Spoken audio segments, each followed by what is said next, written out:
Right now, there's a lot of noise in the market. Opinions, headline, price moves. Everyone is trying to explain what's happening in oil.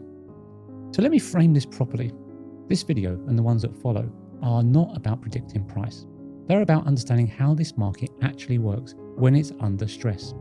Because what we're seeing right now is not just a price move, it's a structural shift in how commodities move through the system. And if you don't understand that, you will completely misread everything that comes next. So let's start with the most important point. We are not running out of supply. We are running into friction. And in markets like this, friction is where value is created. Now, when people look at oil today, they see price, they see volatility, they see headlines. But price is just the output. It tells you what's already happened. It doesn't tell you what is happening underneath. And underneath, something more important is changing. Because commodities, they don't just exist, they move. They move from producer to trader to refiner to the end market through ships, pipelines, storage, and financing. All of it is a system. It's an operating system. And that system only works effectively when everything flows as expected. Unfortunately, right now, that flow is being disrupted. Not stopped, disrupted. Routes are changing, transit times are increasing, insurance costs are rising, access is becoming less predictable.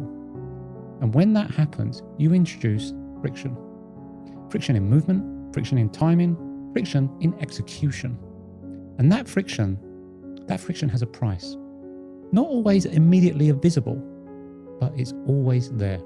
Because the moment you introduce uncertainty into a system built on timing, you change how that system behaves.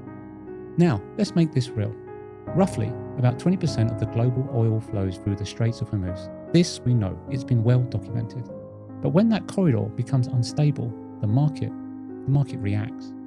But the first reaction is not the most important one. Yes, you get a risk premium in price. That is obvious.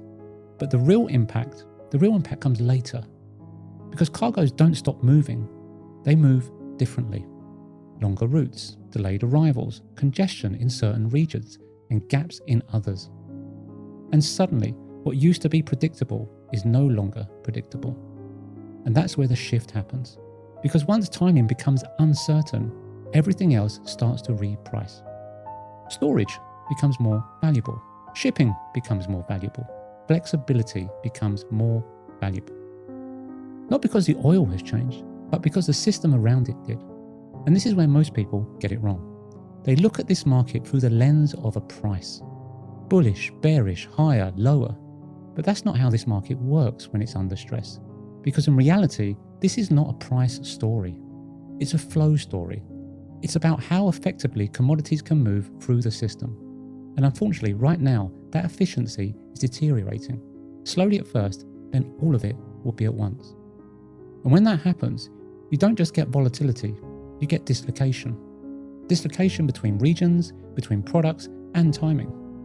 And inside that dislocation is where the real opportunities sit. Not for everyone, but for the participants who actually understand the system. The traders moving cargo, managing logistics, and financing flows. Because they're not reacting to price, they're operating inside the system. And they can see where friction is building. Now that's an edge. So as this series continues, we're going to break it down properly. Not where price is going, but how the structure is actually shifting, and who is positioned for it and who isn't, and where the real trade sits as all of this evolves. Because this is not the end of the move, it's the beginning. It's the beginning of a process. And if you understand that process, you won't be reacting to the market. You'll be positioned inside it.